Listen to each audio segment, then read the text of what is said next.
Kisah Dewa Datta memakai jubah yang tak pantas.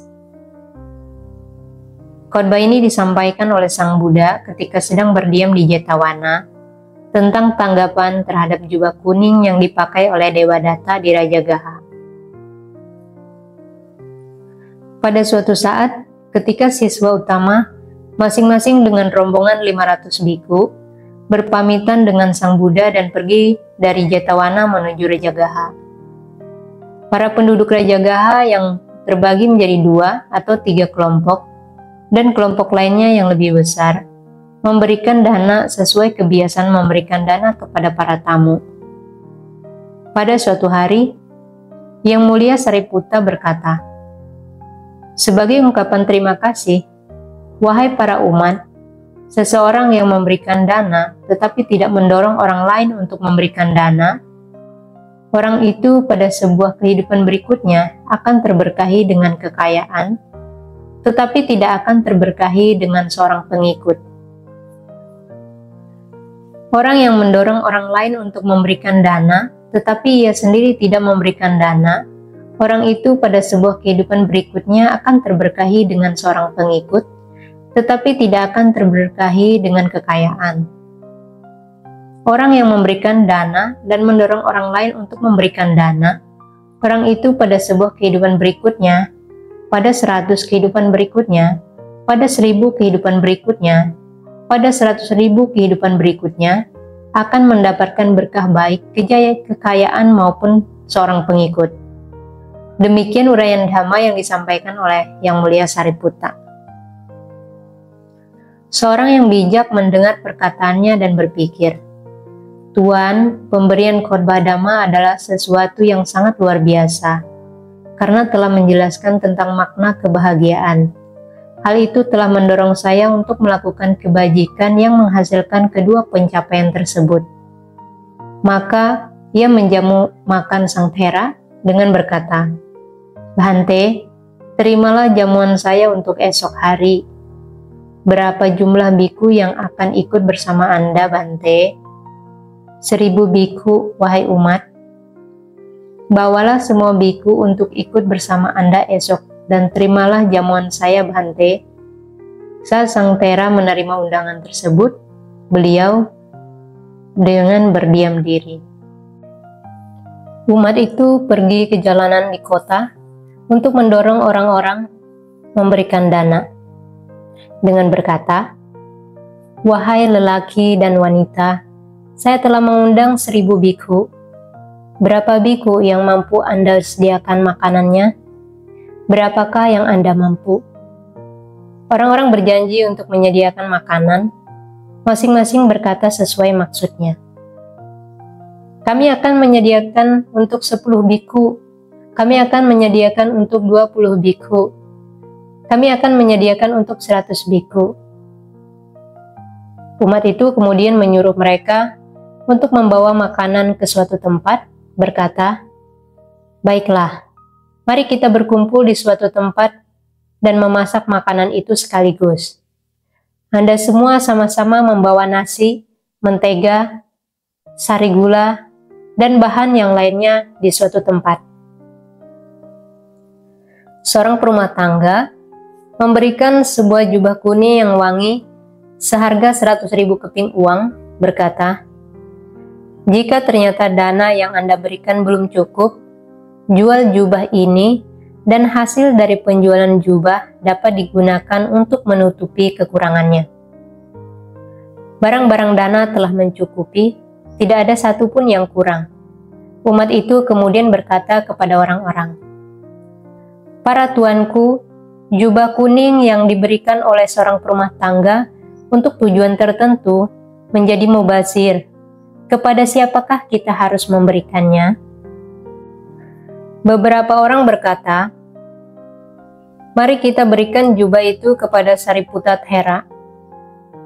Yang lainnya berkata, "Sariputta Thera datang dan pergi ketika musim panen telah tiba. Tetapi kami adalah pengikut tetap dari Dewa Datta. Baik saat festival maupun dalam kehidupan sehari-hari, dan ia telah siap bagaikan sebuah kendi air. Biarlah kita berikan padanya, Setelah terjadi diskusi panjang, ditentukanlah bahwa mayoritas memutuskan untuk memberikan jubah tersebut kepada Dewadatta. Maka mereka memberikan jubah itu kepada Dewadatta. Dewadatta memotong jubah itu menjadi 2 bagian, menghiasinya, mencelupnya, dan 1 potong bagian dijadikan sebagai jubah bagian bawah, dan potongan lain dijadikan sebuah jubah bagian luar. Lalu ia berjalan sambil memakainya. Tatkala mereka melihatnya memakai jubah baru itu, mereka berkata, "Jubah ini tak pantas dipakai oleh Dewadatta, tetapi lebih pantas bila dipakai oleh Sariputta Thera." Dewadatta memakai jubah dalam dan jubah luar yang tidak pantas untuk dipakainya. Pada waktu itu, seorang bikhu yang hidup di daerah luar datang dari Raja Gaha untuk menuju Sawati. Dan ketika ia telah memberi penghormatan kepada Sang Buddha, serta mengungkapkan kebahagiaan dirinya melihat beliau, Sang Buddha bertanya kepadanya tentang kedua siswa utama beliau. Bikhu itu kemudian menceritakan kisah tentang jubah tersebut dari awal sampai akhir kepada beliau. Sang Buddha berkata, "Para bikhu, bukan hanya kali ini Dewadatta telah memakai jubah yang tidak pantas dipakainya. Pada sebuah kehidupan lampau, ia juga memakai jubah yang tidak pantas dipakainya." Kemudian Sang Buddha menceritakan kisah masa lampau tersebut. Kisah pemburu gajah dan gajah mulia. Dahulu kala, ketika Brahmadatta memerintah di Benares, hiduplah seorang pemburu gajah di Benares yang mencari penghidupan dengan membunuh gajah-gajah dan menjual gading, cakar, ekor, dan daging gajah. Pada waktu itu, di sebuah hutan, terdapat beberapa ribu ekor gajah menemukan padang rumput.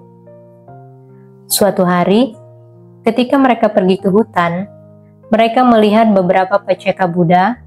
Sejak hari itu, baik saat datang maupun pergi, mereka selalu bersembah sujud di kaki para paceka Buddha sebelum melanjutkan perjalanan mereka. Suatu hari, pemburu gajah melihat tindakan mereka.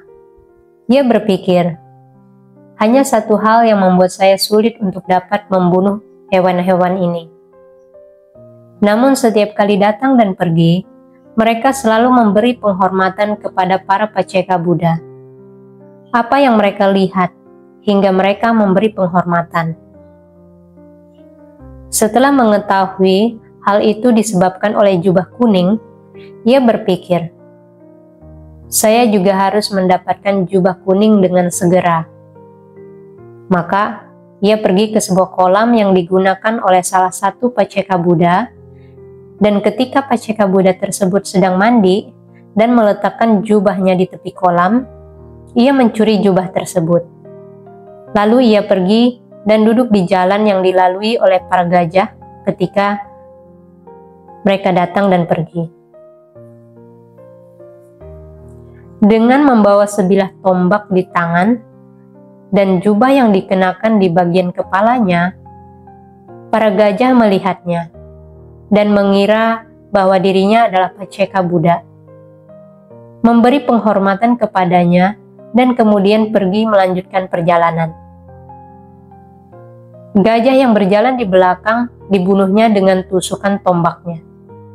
Dan setelah membawa gading dan bagian tubuh lainnya yang berharga serta mengubur sisa-sisa gajah yang telah mati, ia pun kemudian pergi.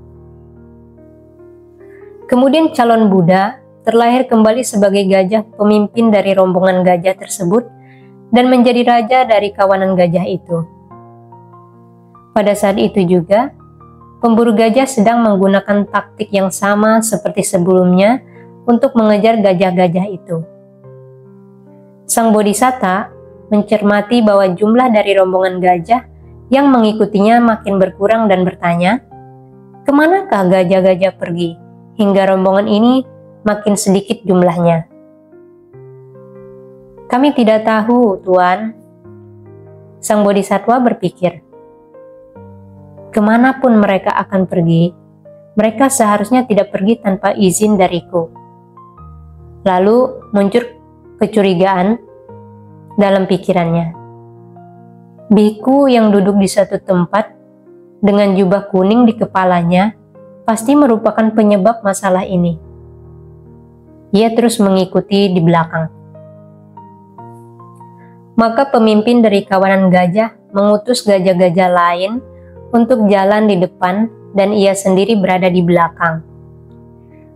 Berjalan dengan sangat pelan, tatkala gajah lainnya telah memberi penghormatan dan terus berjalan, pemburu gajah melihat sang bodhisatta menghampirinya. Ia langsung melipat jubahnya dan mengeluarkan tombaknya itu. Sang bodhisattva memusatkan perhatian ketika ia mendekat dan melangkah mundur, menghindari tombak itu.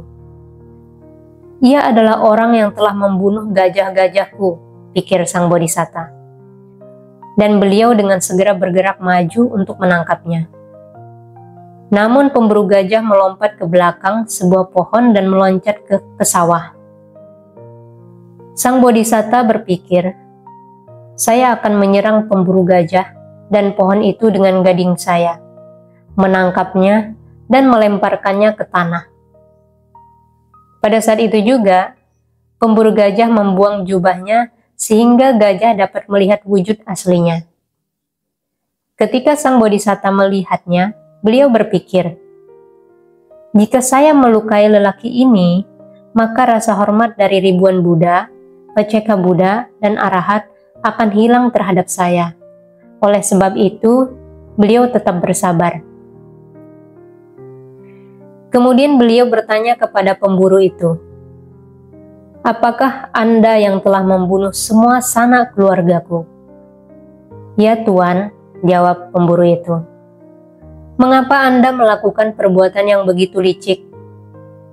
Anda telah mengenakan jubah yang seharusnya membuat Anda terbebas dari segala kesenangan duniawi, sehingga Anda tidak pantas memakai jubah tersebut. Karena telah berbuat demikian, Anda telah melakukan kama buruk yang sangat berat. Setelah berkata demikian, beliau menegurnya untuk terakhir kalinya dengan berkata, siapapun yang belum bebas dari kekotoran batin, tidak mengendalikan diri, dan tidak jujur, mengenakan jubah kuning, ia tidak pantas mengenakan jubah kuning tersebut. Siapapun yang telah bebas dari kekotoran batin, dengan teguh melaksanakan sila, memiliki pengendalian diri, dan berkata jujur, ia pantas mengenakan jubah kuning tersebut. Ketidakpantasan adalah perbuatan yang telah Anda perbuat, kata beliau. Ketika Sang Buddha telah selesai menyampaikan uraian Dhamma itu, beliau menceritakan kisah kelahiran tersebut, bahwa pada waktu itu, pemburu gajah adalah Dewa Datta, dan gajah mulia yang menegurnya adalah saya sendiri. Para biku, bukan hanya kali ini Dewa Datta telah memakai jubah yang tak pantas dikenakan olehnya.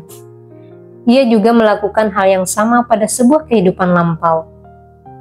Kemudian, beliau mengucapkan bait berikut ini. Siapapun yang belum bebas dari kekotoran batin, tidak mengendalikan diri, dan tidak jujur, mengenakan jubah kuning, ia tidak pantas mengenakan jubah kuning tersebut. Siapapun yang telah bebas dari kekotoran batin, dengan teguh melaksanakan sila, memiliki pengendalian diri dan berkata jujur, ia pantas mengenakan jubah tersebut.